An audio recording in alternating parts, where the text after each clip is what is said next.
Hey everyone, I'm DJ Psyched, and I'm going to do a bit of a different styled video today because I really want to make this video, but I don't have a whole lot of time to make it. Basically, I'm getting a ball python tomorrow. I went to the rescue last weekend, I saw her, I loved her, and I decided to go through with it, and so they gave me some stuff actually with her to set up a home for her, but I got a couple of extra things myself, and so today I'm gonna set up the enclosure so that I can put her in it tomorrow. And I kind of wanted to do like a small vlog, like short thing of me putting it together. Starting things off, I'll just show you real quick what I bought her, then I'm gonna go clean it all off camera, and then I'll show you what it looks like when I have it all set up. And also just to kind of document my journey of keeping my first snake, because I really like making videos about my reptiles, and I want to expand my working with reptiles and knowledge on reptiles, so I'm gonna skip to showing you the stuff now.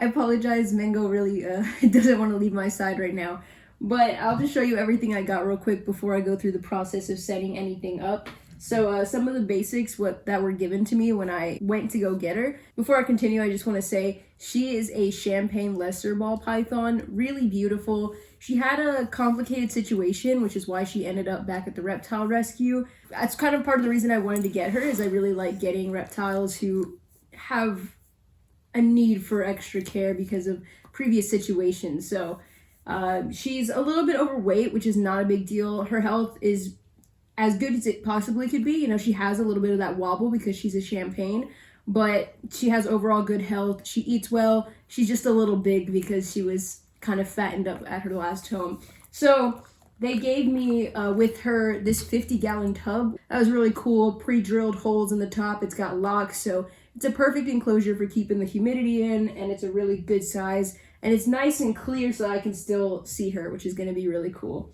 And they also gave me this really big hide, which is awesome. I know snakes love these hides because they're nice and dark and secure.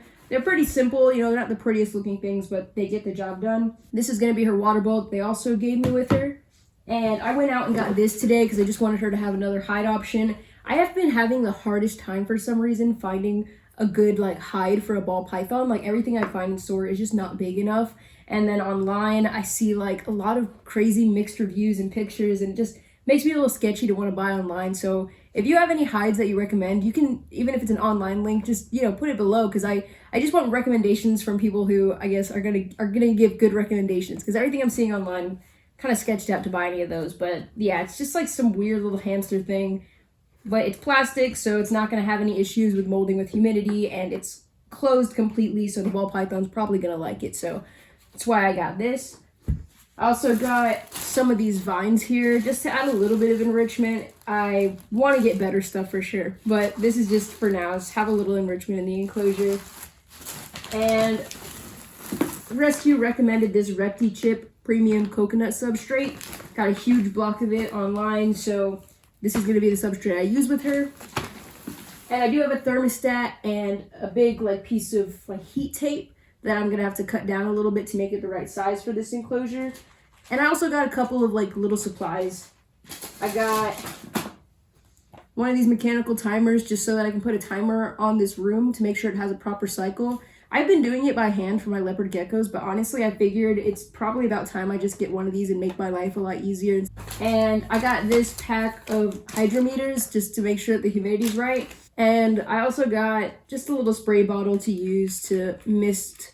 And I got a snake hook. I'm actually excited to try and, you know, socialize her a little better and see her get less startled over time, which may or may not happen, but I have a lot of faith in her. She's really sweet. So I'm really excited to work with her, and I'm very excited to set this up because it makes it more real that tomorrow I'm going to get to go pick her up. So I'm going to go clean all these hides. All right, so everything's been clean.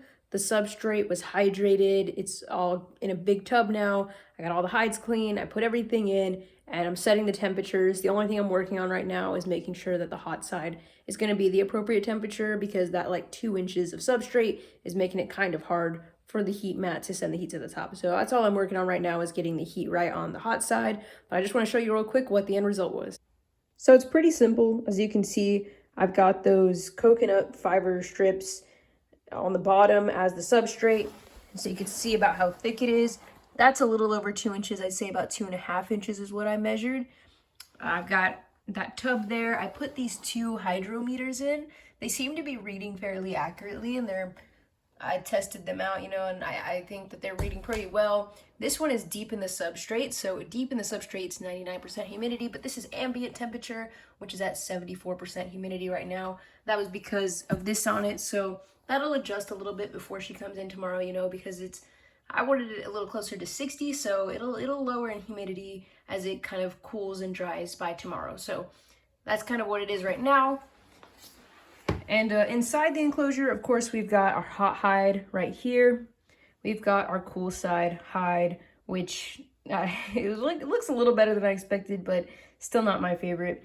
Then we've got the water bowl here, and I've got my distilled pitcher here for distilled water. Used ReptiSafe for that, and then just a vine going through it. Other than that, I've got this lid here that's got its pre-made holes that goes on top. I did like decorate it a little bit with these stickers I got on the side just for fun. Just to kind of make it a little bit more fun visually, but I like it. I think it's pretty cool. I can't wait to put Persephone in it. Actually, during this process, we decided we're going to change her name to Persephone. So, let me know what you think of her setup, and just so you know, that heat tape, it's on the bottom of the bin, and the probe is running through here under the substrate where the mat is, and I'm using a temperature gun to read the temperature on top of the substrate. So yeah, if you have any suggestions for what I can do to make this enclosure better, let me know.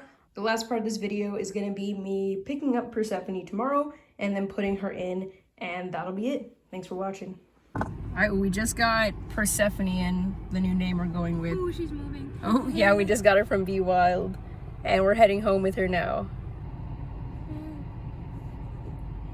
We're at home now with her, and she's full ball, and we're just waiting a minute so the temperatures can get real settled in her home, and then she'll be put into her enclosure. All right, well, I just put her in her enclosure for the first time, and she just kind of flopped down, so I'm trying to get her right side up. There you go, girl. There she goes. Oh, she's poking her little head out. She's on the warm side right now, so hopefully she loves it.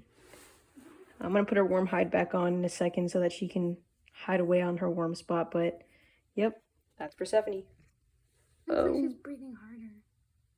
Yeah, she's going to take some time to acclimate, but she's so adorable. She's already exploring a bunch. What's up? Thank you for watching my first vlog style video. It has been like 3 weeks now since she's been home. She's eaten food. I didn't think this would take me so long to put up, but she's doing amazing, and I just wanted to say thank you so much for watching. It's the first time I've ever done something like vlog styled, but I really want to gear my content more towards my reptiles because I really love reptiles, taking care of them and talking about them. So that's something I'm going to do more on this channel. So that's kind of why I want to do this video, because it's a really awesome thing that I was able to adopt Persephone and bring her into my life so I can work more with this awesome ball python. She's got the champagne genes, so she's got a bit of a wobble, but I haven't noticed any like struggles with her. She ate like amazing. Like I had zero problems. She took right away. She ate that mouse. Like it was awesome.